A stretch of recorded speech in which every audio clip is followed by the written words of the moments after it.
truly honored to welcome you, Mandeep ji. And I wanted to know a little bit about your background. Okay, so as far as my background is concerned, I wanted to understand the most important thing in a relationship, be it like professional or personal. You must have learned so much yes, because different cultures, they give you exposure to so many different things. I went to US. So I was reporting to a VP. He was American, so he came to me, and then I remember one of my incidents when I was admitted for a master's program in data science, and I was supposed to get some work done at some reception. And when I reached that reception, I saw the woman and she didn't have a nose. For a moment, I was a little taken aback and also a little emotional looking at her, and also happy that, wow. over the period of years, this is what I have realized. Parents are the biggest leadership role that they play, That's true. right? And they have to, mentor or coach only one or two or three. Teen say, no, I don't think people have more than 3 kids nowadays, but you have only one kid to whom you have to coach and mentor. That again, the same question, that 9 to 5 has been under scrutiny for a very, very long time now, especially due to rise of social media and stuff like that. A lot of people are getting inspired, they're starting something, they're trying different things. But somehow I also feel that 9 to 5 should not be as bashed as it is being done at this point. Conviction, I believe, is the shine that you get from within. For me, I feel like that aura is just very different for such kind of leaders. Like, you just immediately want to listen to them. But you need one friend. And suppose you have 10 friends, then your life is made. And similarly, when you succeed, you find that you don't have those friends. And that is where the real problem starts. So I'm truly honored to welcome you, Mandeep ji. And I wanted to know a little bit about your background. Okay, so as far as my background is concerned, I have been part of this corporate setup for last 30 years. I'm an engineer by education. I did my master's, and then I started working with small automotive company. And over the years, I have worked with various companies, Fortune 100 companies as well as startups. I have donned the hat of CEO of my company as well. So I have succeeded in some roles, I have failed in some roles. Somehow, when you say you failed in some roles, that attracts, like, I want to know more about when you say that you failed in some roles, so that the leaders who are listening to this can also learn from it. Yes.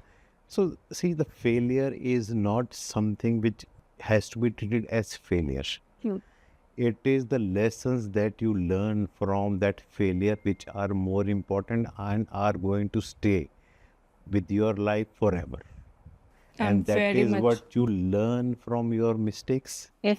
Ideally, we should try to learn from others' mistake, but then the real proof of pudding is when you do yourself something and fail. Then the lessons are really hard. They impact you big time, but again, they are lessons that you learn for your lifetime. Give me an example of a lesson that you have learned. Give me a scenario. Okay. One scenario is that the entrepreneurship bug bit me, like it bit everyone, most of the people. And in the mid of my career, I started something which I believe I can solve some problem in a better way than what other people are doing. Yeah. So I left my cushy job, a big title, the reputation I built over 15 years, and I started something of my own. It was not to prove that I can make money, but I wanted to prove that I can solve a problem much better than anybody else. And how did it go? So what happened is that it was a difficult decision, obviously. So the day before I put my resignation, I sat with my wife and I told her, I shared my plan with her, which was imperfect, hopeful and risky. What did you say? So, so I have been fortunate enough that I have a very supporting partner, and we agreed on doing some things. For example, we moved to a smaller house Wow. so that we get into a building mode rather than maintenance mode. Okay, she gave up her career. She is a homeopathy doctor. She used to practice, and she gave me full freedom to try whatever I want to do. My son has to change school, which again, he was not very old, but he was at a formative stage where, you start making friends in school. And it was a difficult decision for him as well. So that's how we agreed, okay, let's do this. And I started my initiative. So first 12 months were very difficult.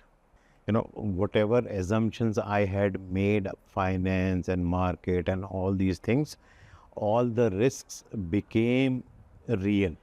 Earlier they were on paper, then they became real. It was difficult to find customers. Obviously, because of my networking and known, I was able to sell, say, couple of hundred of my product. But then life became very difficult. Every day I used to get some good news. Say maybe for 5 minutes I'm very happy on seventh heaven, and the next 5 minutes I get some other news. Then I get into depression kind of a mood. So it was really difficult. But again, those failures have taught me many lessons, and I am what I am today because of those lessons. There are certain rules which I rewrote for myself. Give me one example. For example, that whenever you are making something or building something, you have to listen to the market. How do you do that? You have to do proper research. Okay. You have to understand what your competition is, what problem you are solving, because based on my experience, I understood or thought that there is a problem. But when I built my product and started selling, then I realized that my understanding was not complete. Okay, so idea validation is something that you're talking has to be done before moving into or taking a decision of entrepreneurship, right? And how And long? try to do, for example, I should not start making an ERP or a car or a plane at the very first thing. I should try to solve a small problem first. Got it. And again, I quote one of the biggest social media platforms that we have. They have all the features, but still WhatsApp had only one feature, and it defeated that particular social media channel. Right. And ultimately it was bought by them. Good one. So when you take those, these big risk decisions, what goes on in your mind? What kind of research would you recommend somebody doing who is like wanting to switch from, a job to an entrepreneurship journey? Because a lot of people these days, 9 to 5 is actually, a lot of people are saying bad things about it. Boss is not good, you're not happy, and things of that sort. So what lesson would you want to give to such people? As a human being, we are made in a way that we are never happy. Second thing for entrepreneurs, what I would suggest is understand the need of the market first. Understand the problem you're solving. For example, I read somewhere one guy was making an app, and before investing anything or doing any development or anything, he just created a cardboard. On a cardboard, he made a screen of his app, and he took it to 10 people, Okay. and 9 people rejected. Okay. And that gave him an idea that he should not work on this, that the real market needs something else. But think about it. They're just 9 people, and it's just like a cardboard kind of a prototype. When you start a business, who are your first 10 customers? Got it. Those are the people whom you know, right? Whom you think they will do anything or buy anything from you. If they are rejecting, Okay. then how can you go to a stranger and say, okay, please buy my product? Okay, so idea validation is something that has to be done before starting the entrepreneurship journey. And I really wanted to understand from your perspective that, again, the same question, that 9 to 5 has been under scrutiny for a very, very long time now, especially due to rise of social media and stuff like that. A lot of people are getting inspired, they're starting something, they're trying different things. But somehow I also feel that, 9 to 5 should not be as bashed as it is being done at this point. So see, so there are different type of people, right? Some people have entrepreneur mindset. Some people are good workers. Some people are good managers. Some people are unhappy with everything. Got it. So it all depends which mindset do you have. Yeah. It is very easy to say that I am an entrepreneur. True. You start something, you make something and start saying and putting on your LinkedIn profile or social media that I'm an entrepreneur. But to me, a successful entrepreneur is the one who generates opportunities for other people and solves a real world problem. Money will automatically flow. Yeah, money is the byproduct. True. So do you think, like, so even when I meet people, what I figure out is people don't know themselves. So that is a very good question, and that is where the first step every individual should know. He should first know himself or herself. I can go to any business, any organization. I have to leverage my strengths and I have to downplay my weaknesses. True. And every single day, every single minute, I have to work on improving my weaknesses, or have to work on my areas of improvement. See, when I select a person during an interview, I try to see what are his strengths and what are his weaknesses. I never hire a person for a role. Suppose in a sales role, I will not hire an introvert. Okay. Yeah. Interesting. So these are some basic things that, when you are talking to people and interviewing people, that is what you have to understand. And that candidate also has to understand that if this is my weakness, I can't be fitting into this role. See, for example, some people are very good executioners. So if I have to set up a program management office, wherein this person has to work with all other teams, or for example, in QA and IT industry, this person has to check the work of other people, right? So everybody will be enemy of him. All developers. Developers have a lot of enemies. Yes. I've been one. So executioner, I will hire for PMO role. But person who has an eye for detail, I will hire that person in QA. Yeah, that intrigues me. How do you know, like, how do you, being an interviewer, how do you know that this person, in just like a couple of hours, that this person is good in this or this person is good in that? Like, do you, what's the criteria? It's very simple. So you give a problem statement to an individual and ask him to solve that. Once you know his answers, once you go through those answers, you will come to know what are the strengths of this individual. See, for example, I'm interviewing a QA guy. If he is not considering the boundary cases, Okay. that means he doesn't have an eye for detail. Yeah, but the behavioral things, how would you judge somebody based on, just a couple of minutes of... Okay, you take that person on lunch with you. That's why they have those lunches. I see. I have been in a lot of lunches of that sort, I guess. And then you will see that once you are into that restaurant or pantry or office, wherever you are taking, how he behaves in crowd. Cool. If he's a leader, he will say hi to many people. But what if that guy is an If introvert? he is a good networking guy, he will try to ask you questions and will also ask you that please introduce me to this person. Or he will go himself and introduce to the other person.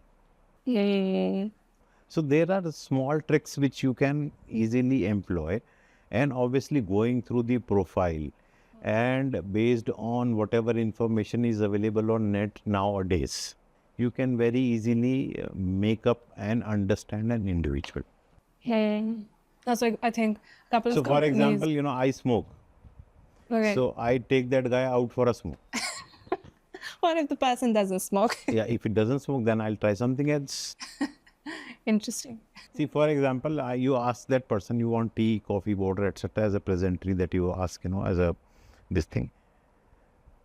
If he says thank you to the person who is serving the water, it tells you a lot about that individual. I think you noticed something.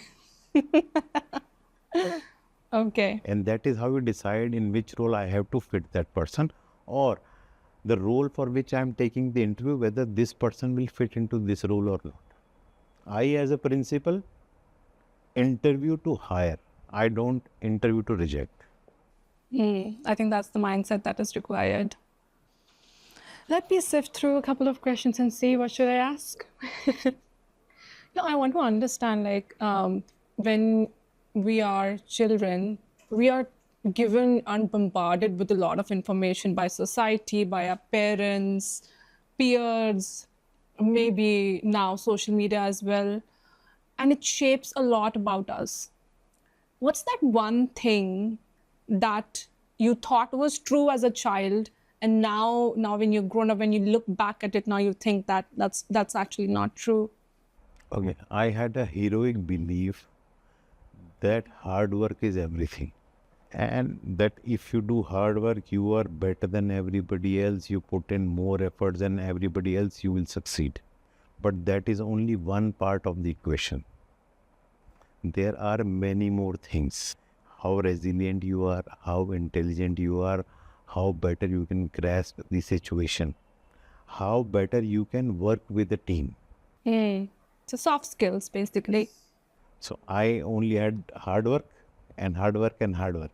So hardest worker in room will not make you succeed every time. Hard work is an important ingredient for success, but it is not the only thing that is important. What else apart from these soft skills that you're mentioning? Can you think of anything else? In this age of technology, this is what I tell to people.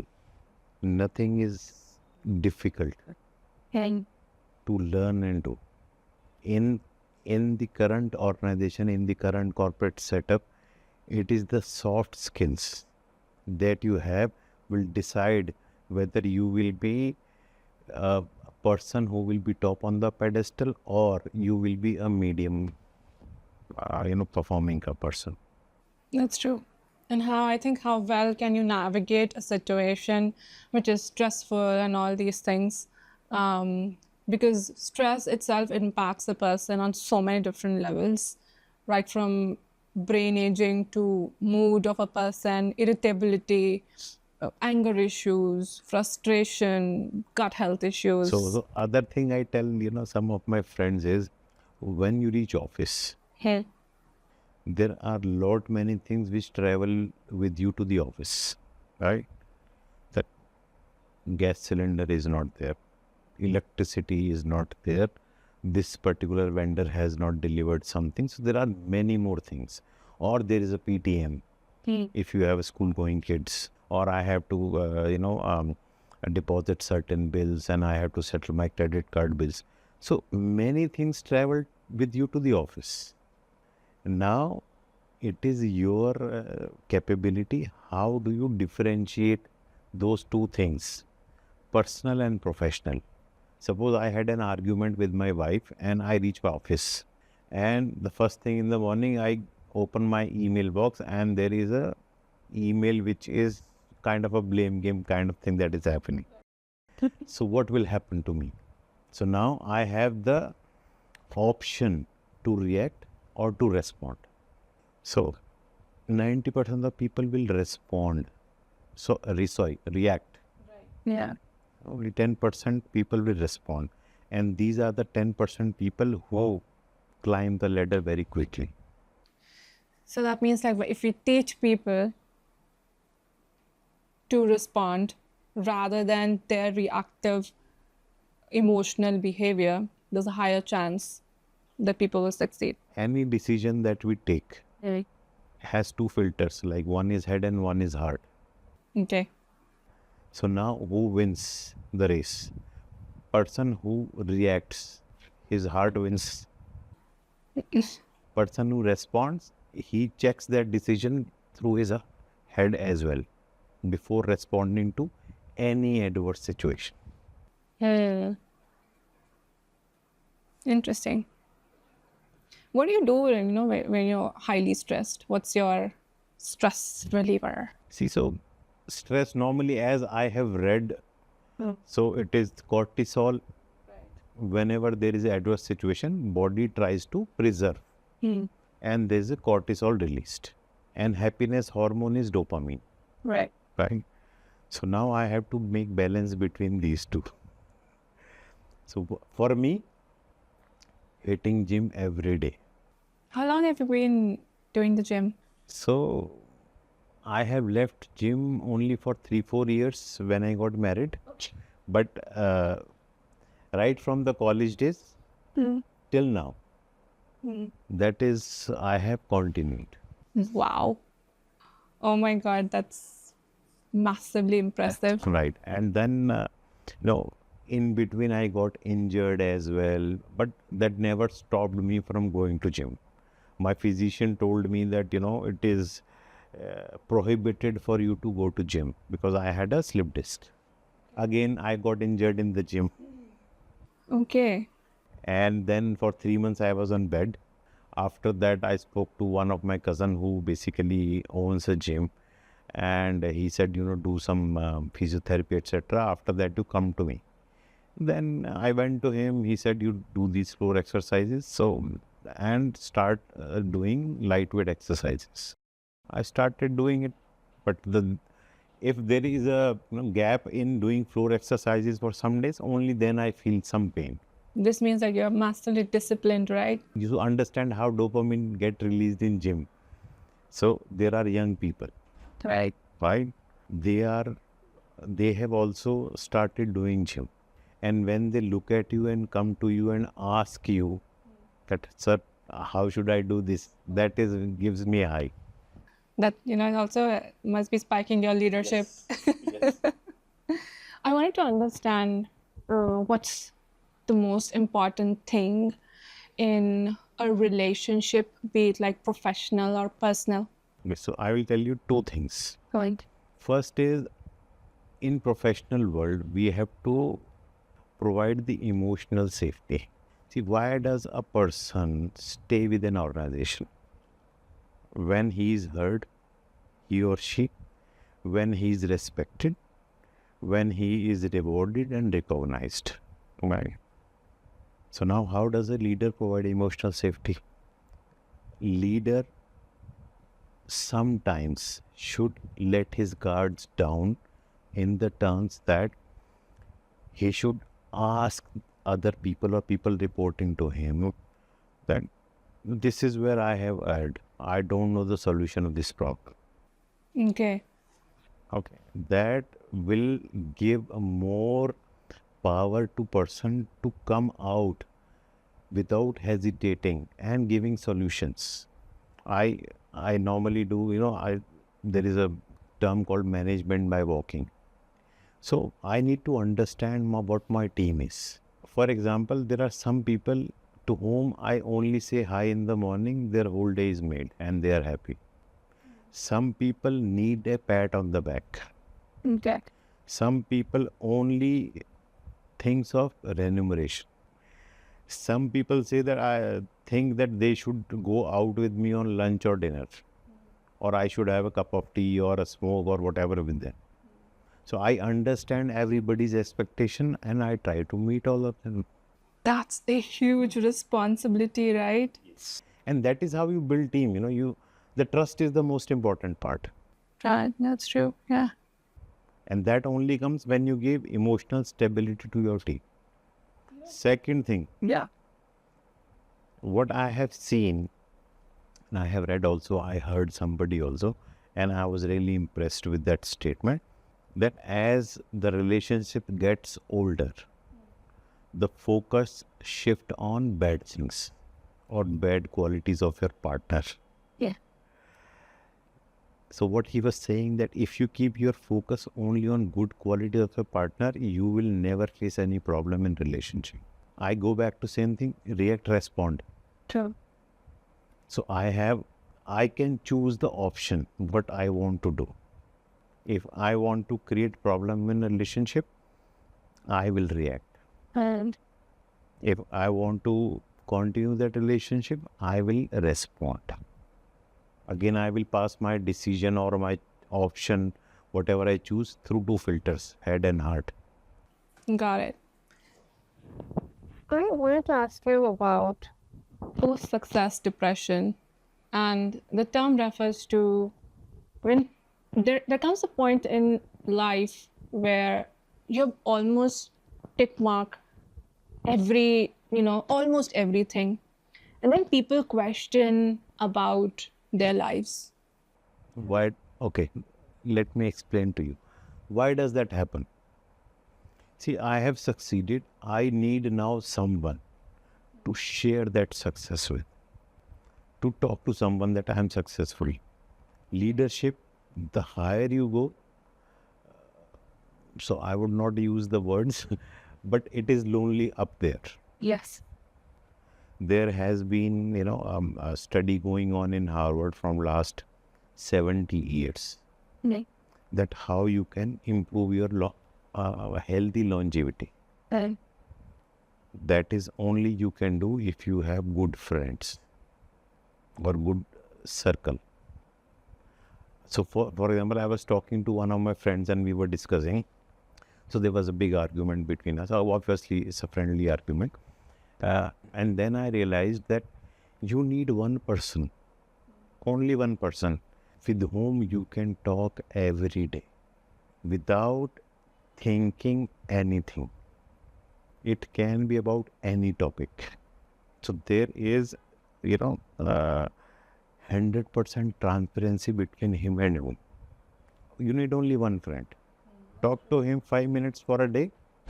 It doesn't matter whether you abuse each other or crack jokes or whatever, or, you do whatever you want to talk about, but you need one friend. And suppose you have 10 friends, when your life is made. And similarly, when you succeed, you find that you don't have those friends. Yeah. And that is where the real problem starts.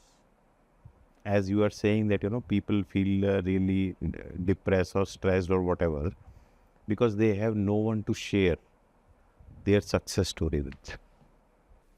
I somewhat agree, but I feel like there's a deeper layer to it. And I feel people are always in a rush mode. Like since childhood, we are taught to like rush, rush, rush, aim this, aim that, or That is what I don't blame my education system, but yes, there are certain things which can be improved. For example, no matter which school, university, college, etc. you are from, you are never taught how to handle failure. yeah, the resilience is not taught. No. So how to handle failure? Because as a parent, I always want my child to be in the first, second, or third, become a certain. I always form some opinion and tell him that you have to do this. Right? Not every child in the class can come first. Now the people who are not able to cope up to this level, they are physically drained, emotionally, they are basically looked down by other people, even parents.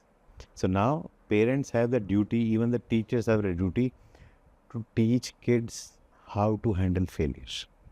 Soft Because skills, yeah. no matter whatever you are, Hmm. you will fail sometime. Now some people are able to accept that failure, learn the lesson, move forward. But many people are not able to. That's true. Yeah. And once it becomes part of their psyche, it becomes very difficult for them to become social again sometimes. Yeah, and that's the point when probably they need help. Yes. But usually they ask for help when it's already too late. Because That is, again, that is why I'm saying my education education mismatched, system has to have these kind of things. Soft skills have to be taught to, children. brain development, and things of that sort, how to get into the peak performance modes on will. These are the things that needs to be taught.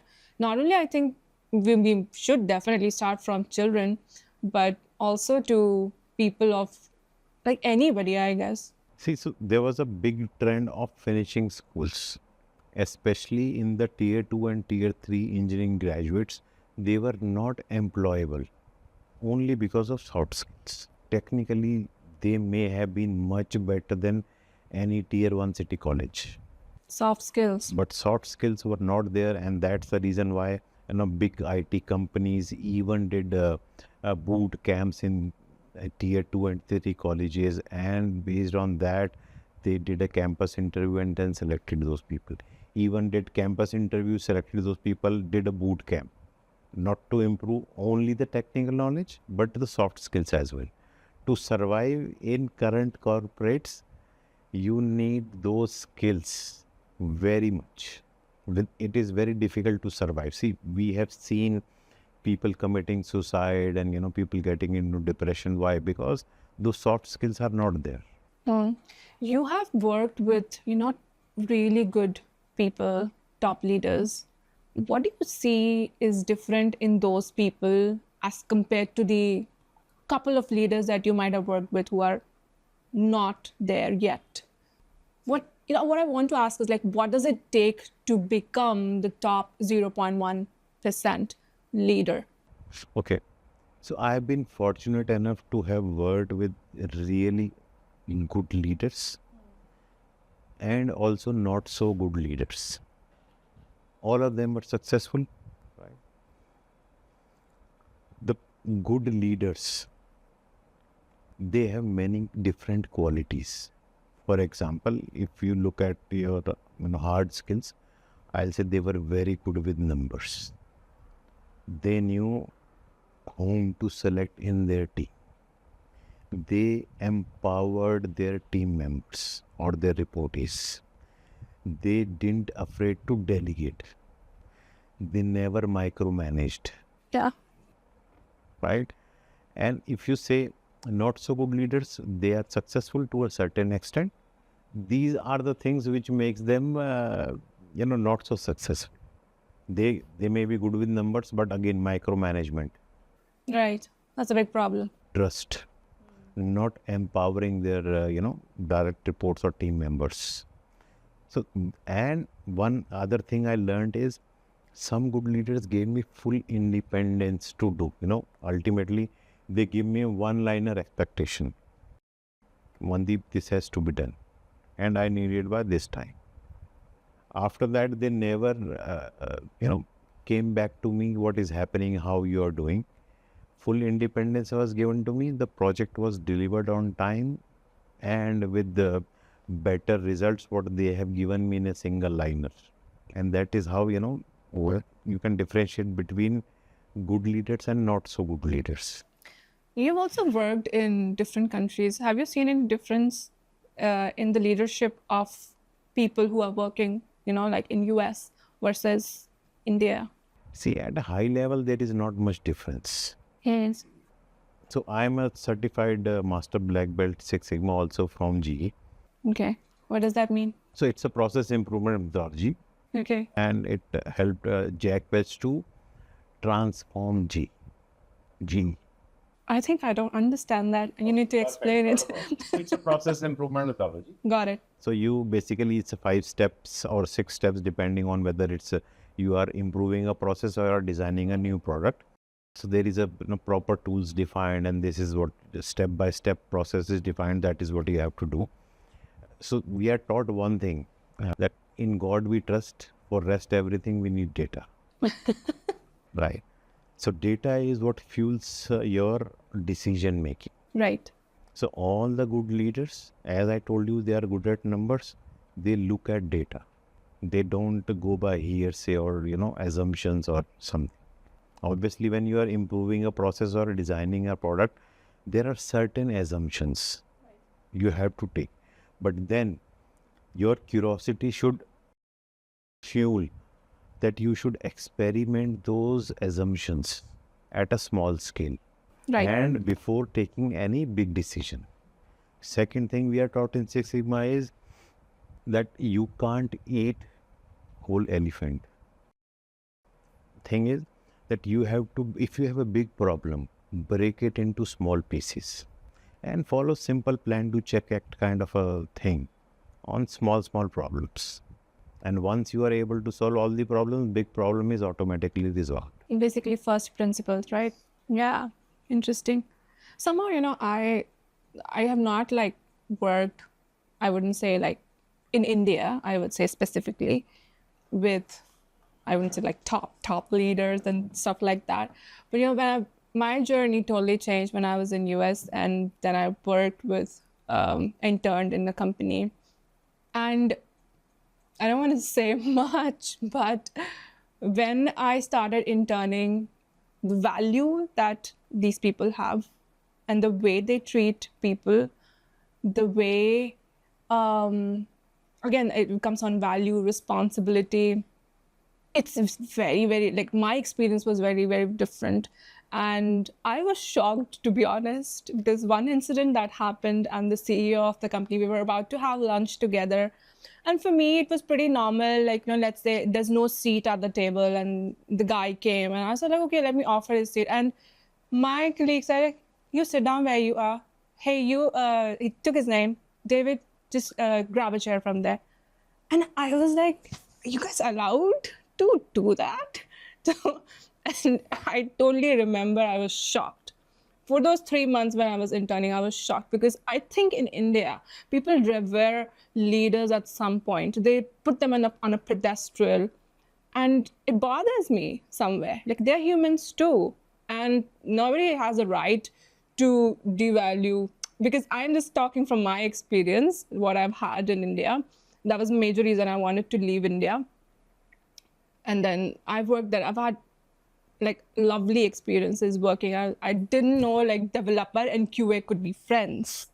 In R, I was a developer here, and developer and QA is equivalent to Tom and Jerry, okay? And when that QA, when I was there in States, I was on a machine learning project, and she came to me, like, you're allowed to be that sweet to each other? Then she, very nicely, she told me, like, if you just do this and this bug could be resolved. And initially, my switch didn't happen like just like that. It took a while to get out of that toxic, those memories, and come to terms like, okay, this is pretty normal. And a lot changed in me after that. A lot. Like now, even if there are subordinates, or even I would say like a janitor or somebody, I would still treat that person with respect. And it all comes from there. So for me, like all the shaping behavior and stuff came from there. My experience was not the best in India. I think people really put people on pedestals, and that allows them to. See, the leadership is not about hierarchy. Okay, so in India, a lot of times the stress is a person can't command anything based on the hierarchy. Exactly. Right. And it is treated okay in India. It is an acceptable norm. Yeah. Bothers me. That is not the. See, ultimately, I told you that when I'm successful person, I have achieved everything that I wanted to. With whom I'm going to share that?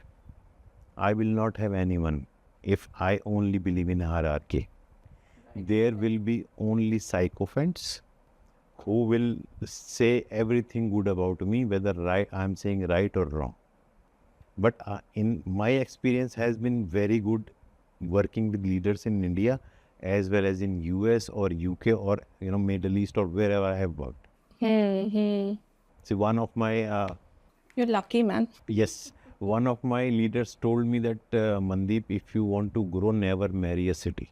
So whenever you get a chance to grow up in a career, if you have to move city, move. So I have been all my career traveling across the globe, all for job. You must have learned so much Yes.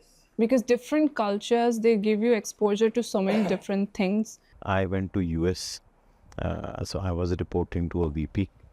He was American, so he came to me and then he asked me, "Ki, who all are in your family?" I told him I have a son, I have a wife. So next morning on my table, there were 10 booklets of schools, okay, where admission was open. And he told me that my wife is a mayor of a city. Whatever help you need, just let me know. I will get your son's admission. They're very helpful people, Mandeep ji. I remember one of my incidents when I was admitted for a master's program in data science. Uh, and I was supposed to get some work done at some reception. And when I reached that reception, I saw the woman and she didn't have a nose.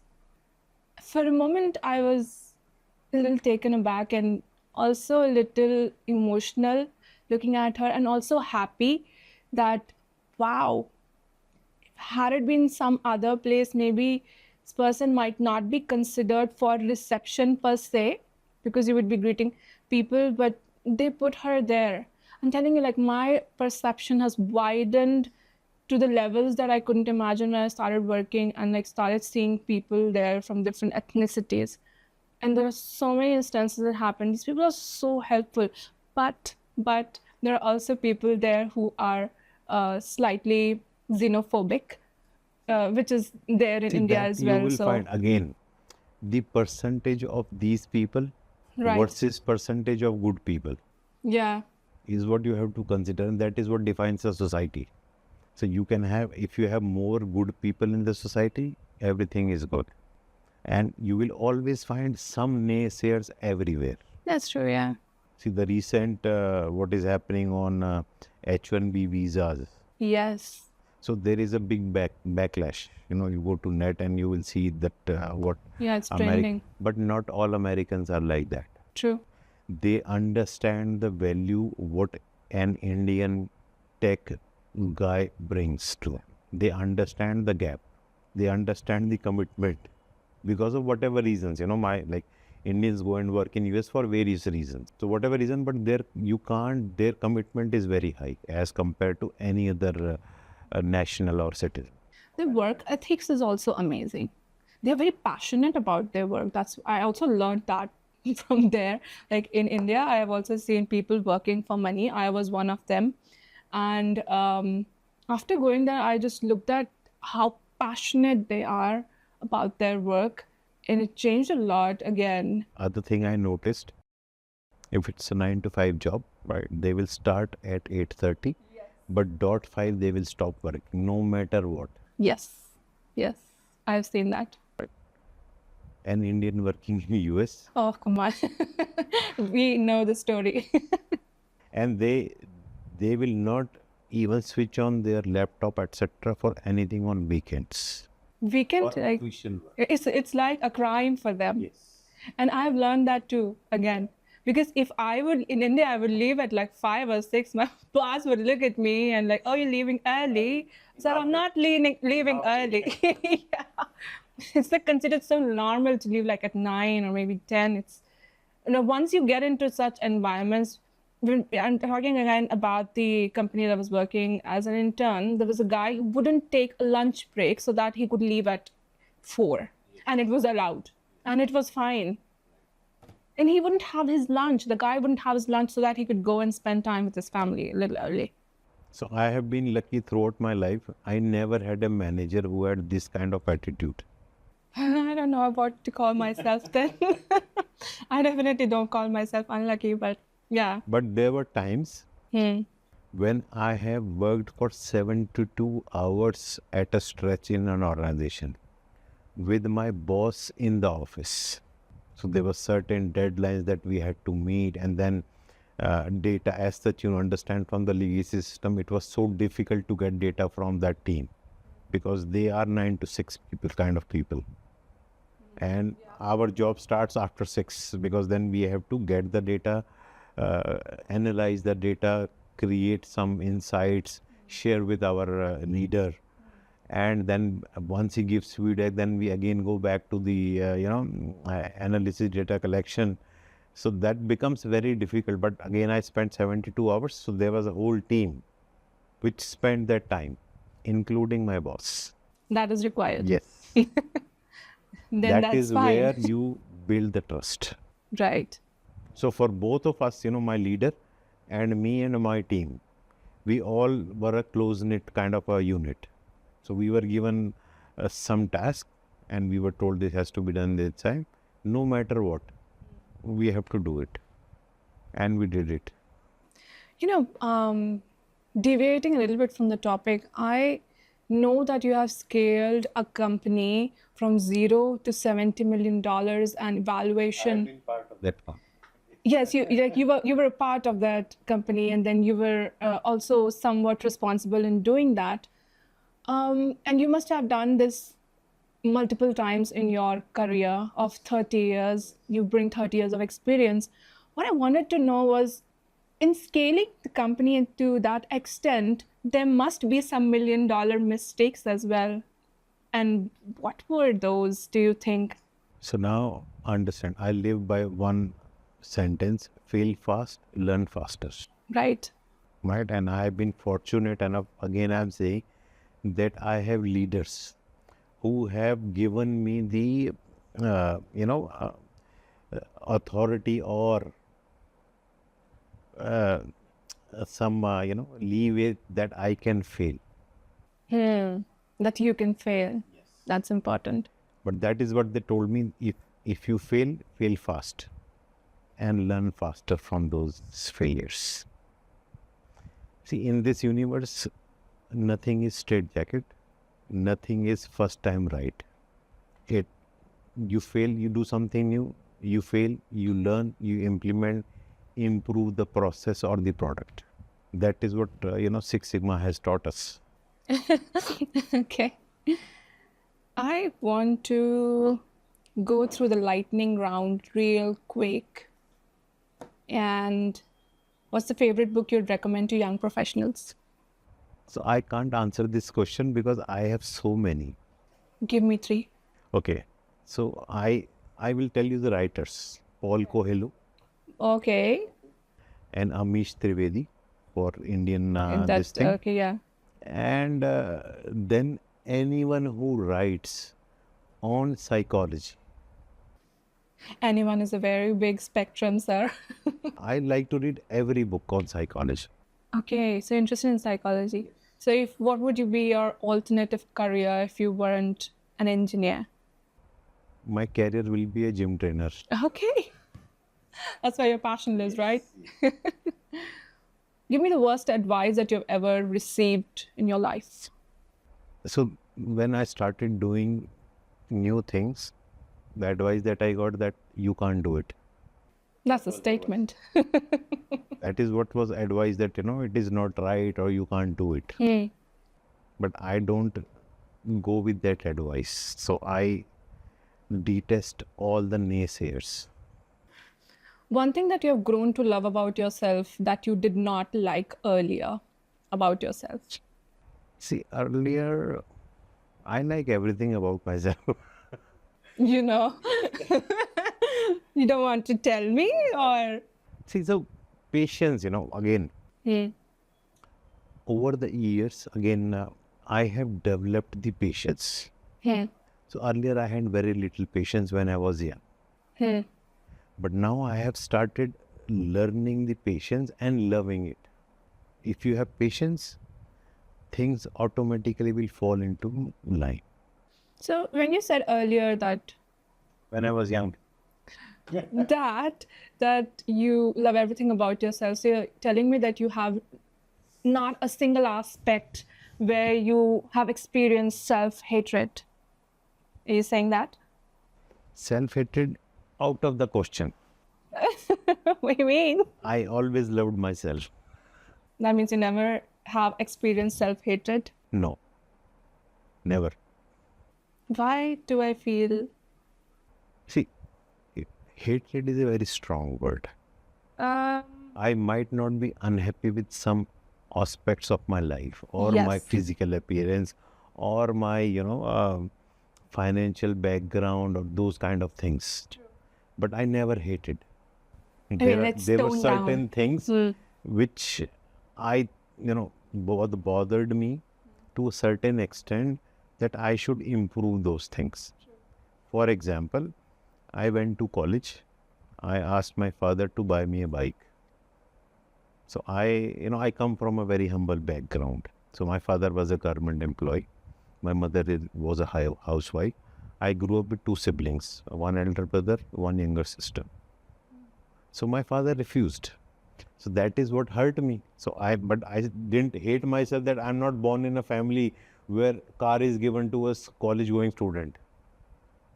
And then I promised myself that I will buy my first vehicle with my salary, with my earnings.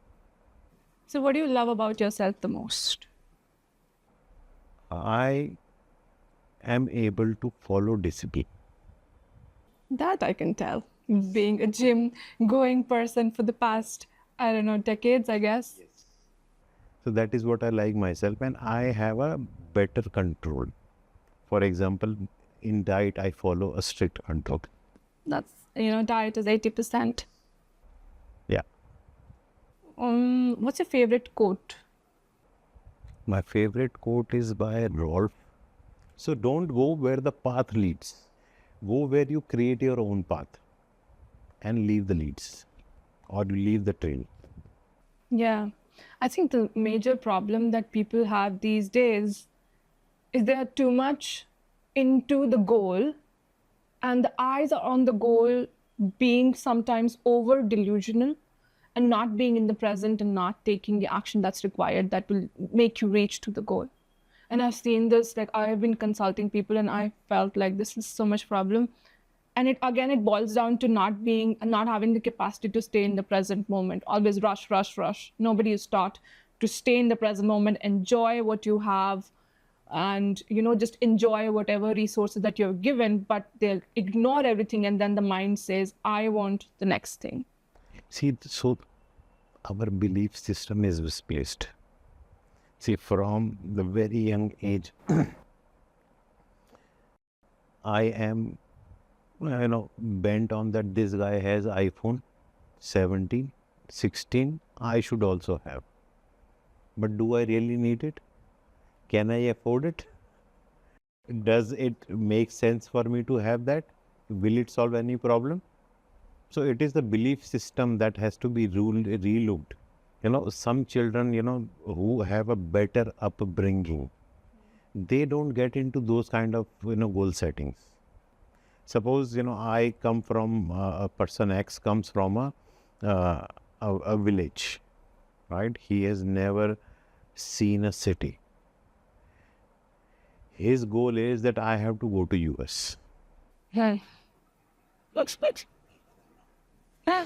And he works whole his life to get to US. People get obsessed somehow. Yes. Obsession is also necessary to give you success. But again, what is your belief system? I think what you said earlier, not getting married to the obsession, is something. Don't get like too crazy, take breaks. One piece of advice that you would give to youth stepping into leadership today? A lot of things. Get started. Okay, so one thing I would tell them is that when you get a leadership position, then you have to be very careful in what you reward. What's get rewarded gets repeated. Okay, so you have an option. You can choose whether you are going to reward mediocrity or high performers, sycophants or performers. And that is how a culture is set for the organization. And that is what the big difference between great organization and good or not so good organizations. There have been many examples in the recent past. Companies scaled exponentially in the first few years, but they fizzled out only because of leadership. So this is the biggest advice, that when you get to that position, please choose wisely. I think I would like to add on that please know yourself and what you want, because in my life that happened too. I thought I wanted certain things from life and I got everything. When I got everything, I challenged everything, like this is what really I wanted or not, because that was the time I was getting to know myself. There was the brief pandemic time and everybody was at home, so do what? Just meditate, right? So I got to know myself and then everything changed, and now there is a difference. So I think all this should be done prior, so that people can make goals which are actually sustainable. Let's not reach the goals and then they question, like, really this is what I wanted. Because I have questioned that like a million times when I was like really having everything a person could ask for. See, for me, I tell you, my goal is to raise a kid who is human, right? Human in nature, help other people, understand his roots, and is a good human being. So again, goals keep on changing. At one point in time of my career, I wanted to buy a house. That was my goal. At one point in time in my career, I wanted to buy a certain brand car. But over the period of years, this is what I have realized. Like parents are the biggest leadership role that they play, That's true. right? And they have to, mentor or coach only one or two or three. Teen say, no, I don't think people have more than 3 kids nowadays. But you have only one kid to whom you have to coach and mentor. Make him a good human being. I again would like to add that preparing for parenthood, I think, is very, very important. Yes, and that is And because that it's a too, big responsibility that will come on yeah, you. You have to raise and nurture a kid to become a good human being. but they themselves have to be a good human So being if they are not first. ready, they will never be able to do it. The people feel that they are ready, but then I feel like they've not worked on themselves enough to transfer those qualities to the child. And I feel like the role of parenthood begins like almost 3 to 4 years before the conception of the child, because you have to be energetically prepared to get that kind of a soul or things of that sort. A gardener who plants, or creates a nursery, he himself has to be fully convinced that he can do it.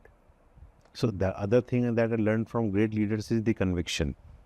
If you have conviction, you can do anything and get anything done. Conviction, I believe, is the shine that you get from within. For me, I feel like that aura is just very different for such kind of leaders. Like, you just immediately want to listen to them. So in my experience, I have worked in many organizations.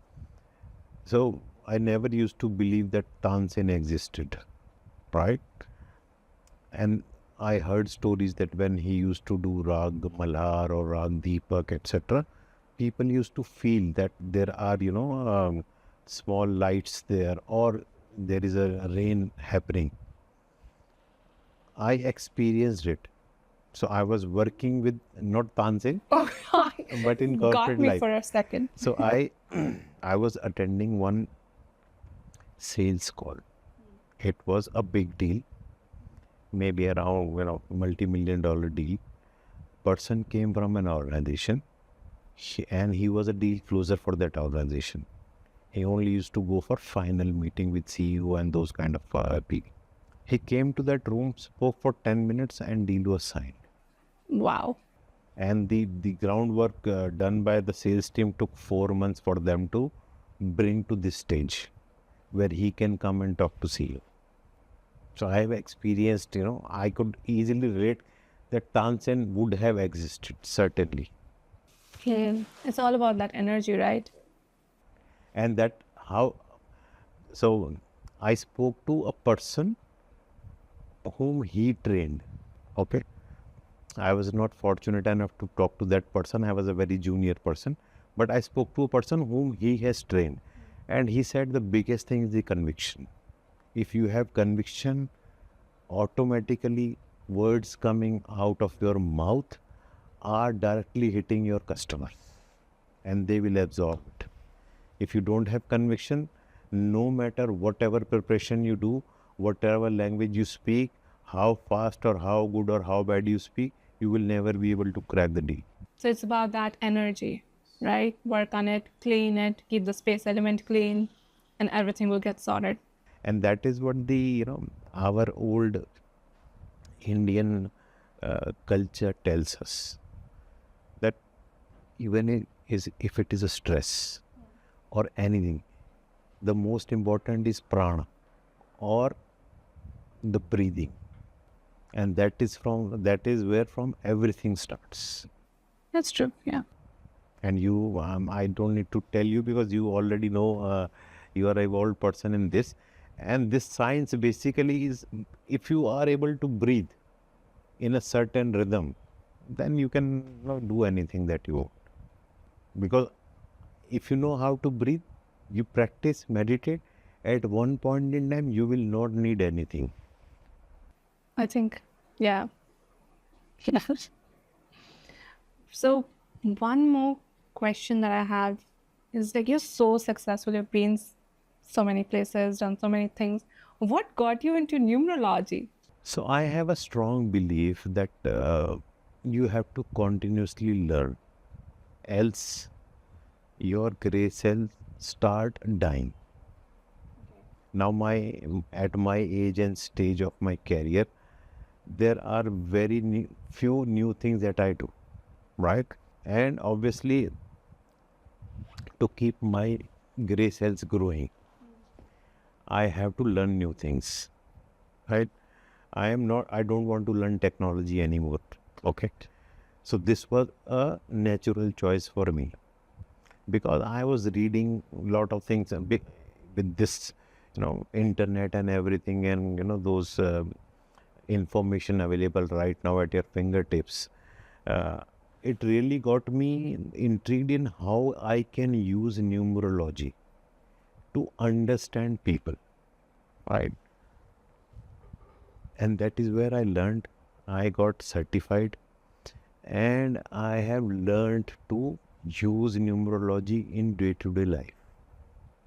For example, if I have to create a team, right? Which number I will choose?